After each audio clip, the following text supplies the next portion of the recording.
90 from that very over, so that way when I put this in here, I'm not engaging this entire edge all the way down. Great tool to make it for box making. But that's it. Ugh. Hold on. That's gonna be it, but that's ugly. That's some bad tear, I don't see it.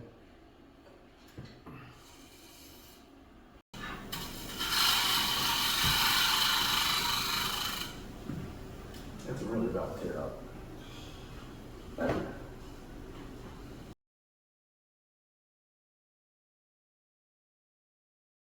Great. Let the wood come to the tool and don't try to force the tool into the wood. You'll get a better cut.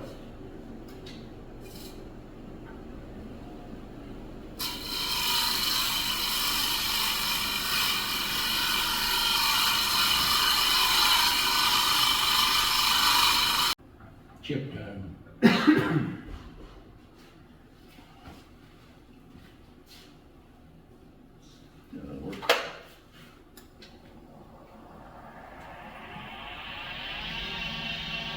It's a Laguna.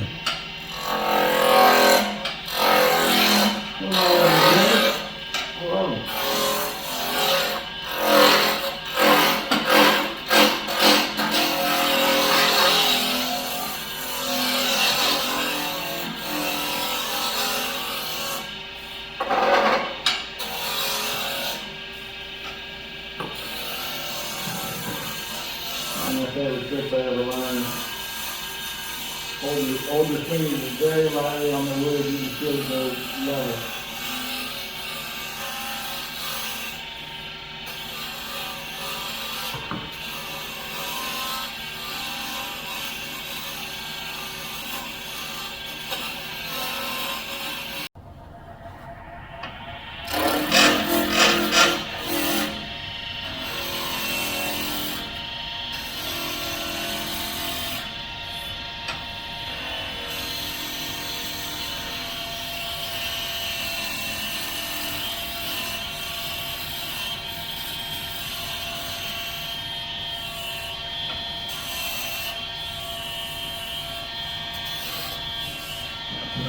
Oh, let's do it.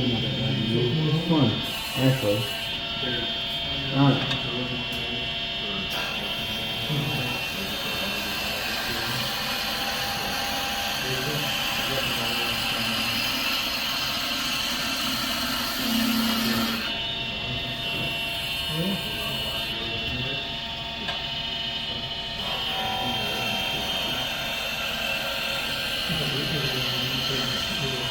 I will say, if you can, learn to turn both hands, because there is nothing more frustrating than trying to, in my opinion, playing that direction.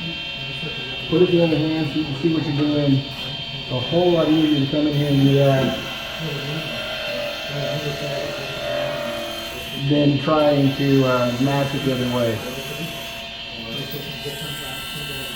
All right.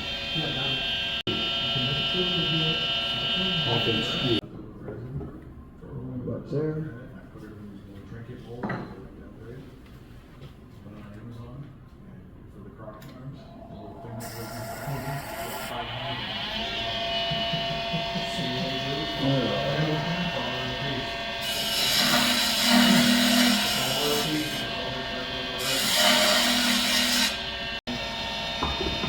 Parting tool.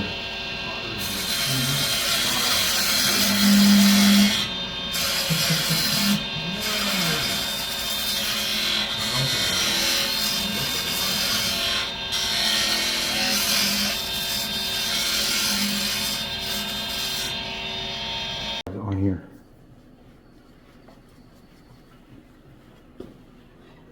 Same one. So,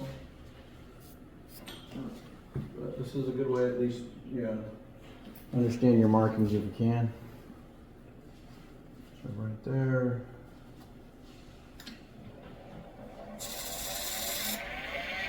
At least now I know how big my tendons should be. Just turn off the piece, move it.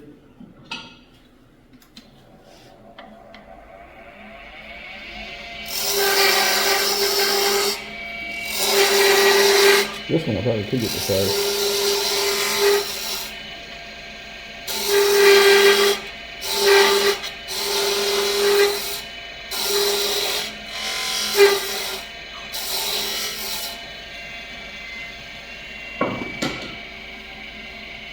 No, probably not that small.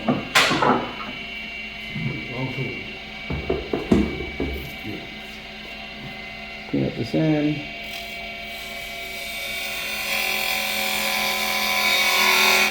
Slightly undercut it so hopefully it can right on the base. And I'm going to guess. I had somebody contact me last week.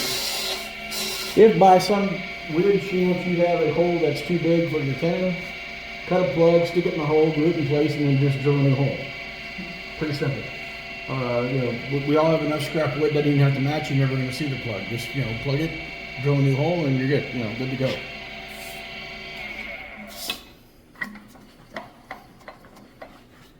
See where I'm at.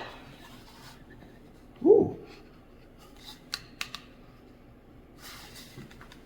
Dang, that almost fits. Now I gotta get it out though. At least now I have a burnish line, I know where I'm at. So, all right.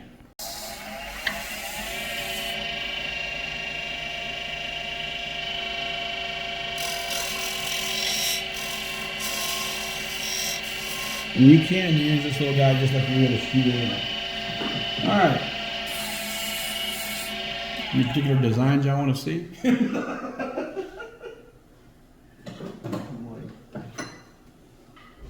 Hey, it fits. That's actually a pretty good fit.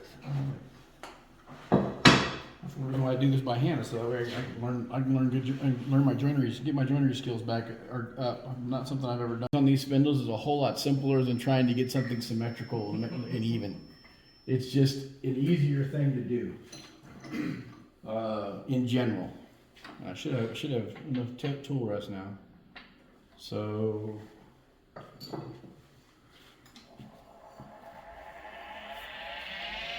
I don't have a board, so let's go up 3/8 of an inch.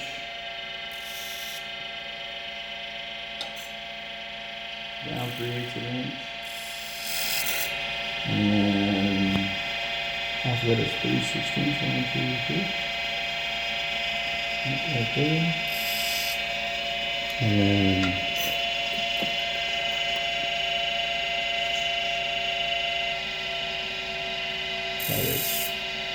okay.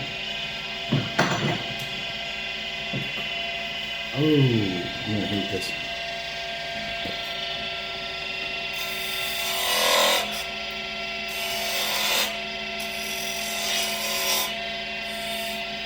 We'll prepare for rolling the bead. That's what this is about.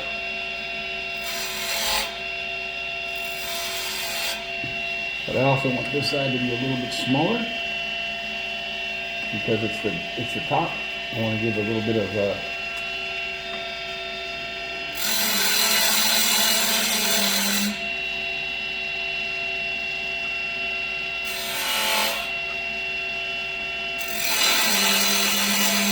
just means that all I'm doing is refreshing that line so I don't have to bring the pencil back out.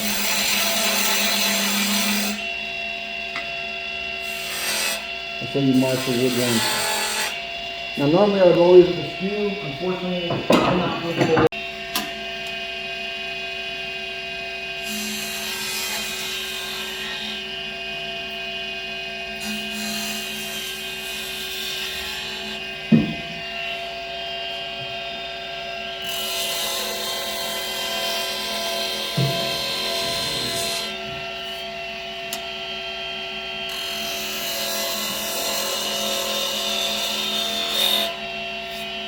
Yes, I do.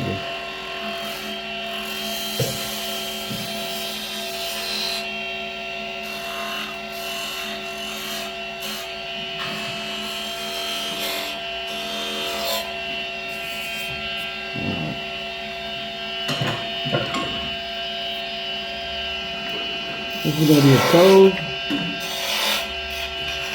At least this section is going to be a toe.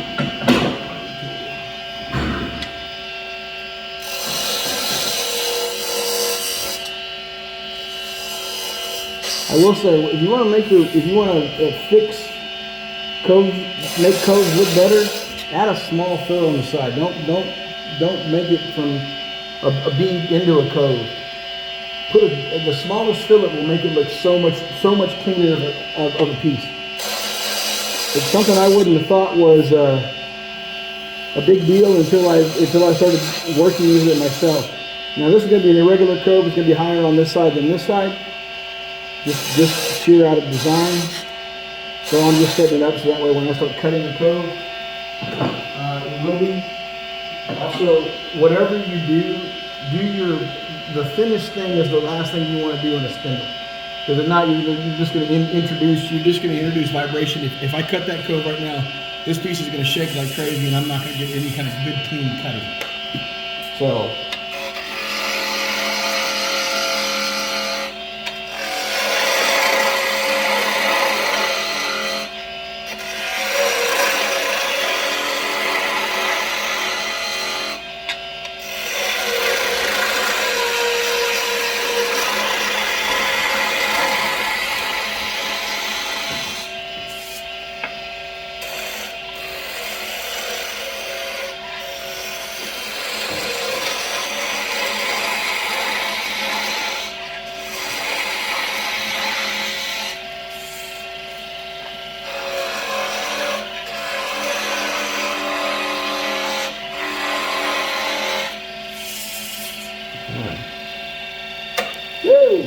Design modification. Yep, that's what that's going to be. Yep. You know, unfortunately, that happened. So. Modification number 1 coming. Yeah, modification number 1.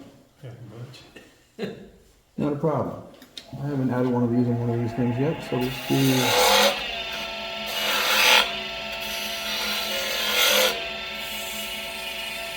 Yeah, I know exactly what I'll do.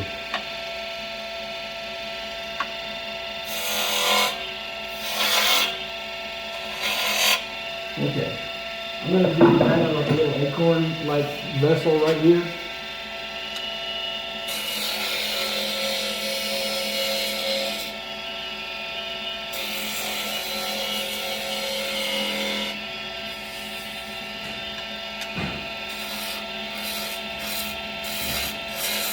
And like I said, asymmetrical designs make this possible. If that had been in the center and I was trying to do something symmetrical, now I got to change 2 different components. This is just, I add another detail. I'm not worried about it.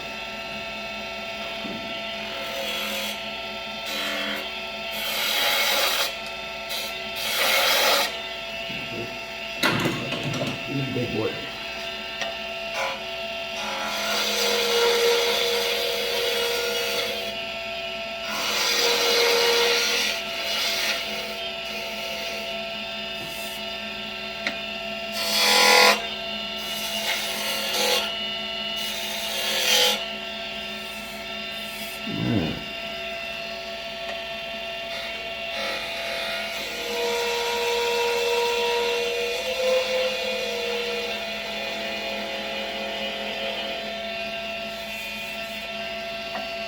God, I wish I had a smaller skew.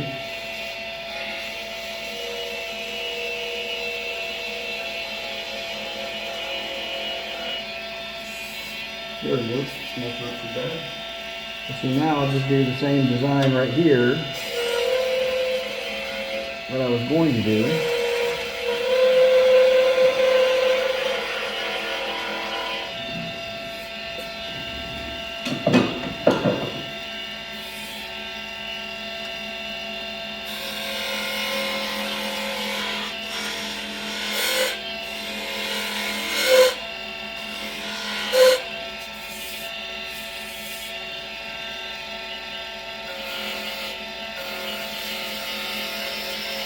Cut his little fire. I hate cutting beads into with the spindle gouge and that thing because it doesn't take much for it to catch on the other side and tuck it back over your head. I have done that more times with the spindle gouge than I ever have with the skew. I need to cut this side real quick so I know where I'm cutting to. So we're gonna do what's called a bird's beat. This is a half cove here.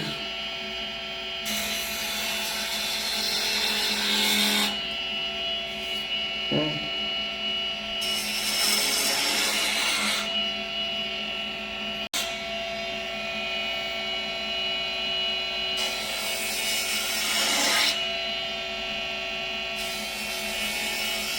There we go.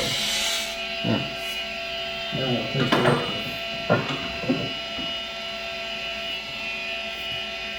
One nice thing you want to avoid vibration, toe down, puts the force of the screw as you're planing into the headstock. And so that way you're not pressing into the wood as much, you don't get as much vibration.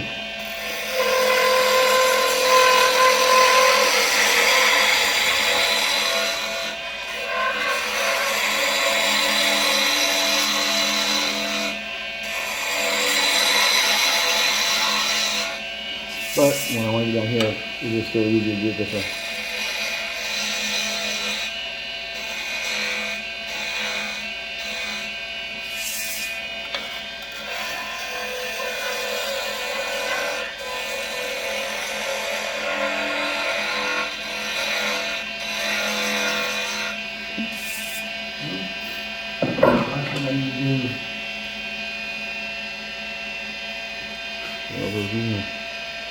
Alright. First things first. Set this fillet here.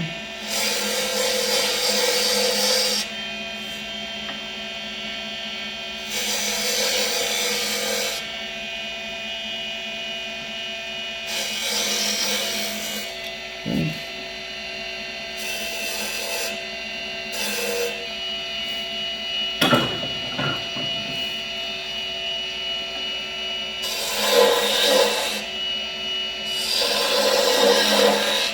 The next thing is, this is now not I don't have to worry about doing a perfect cove.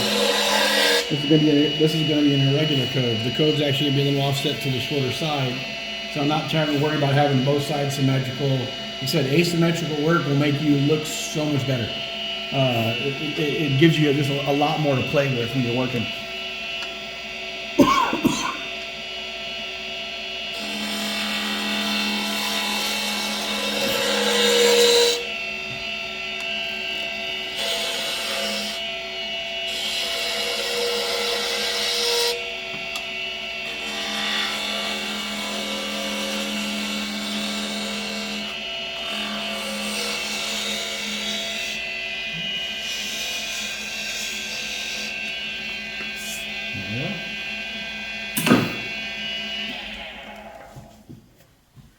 Ooh, some nice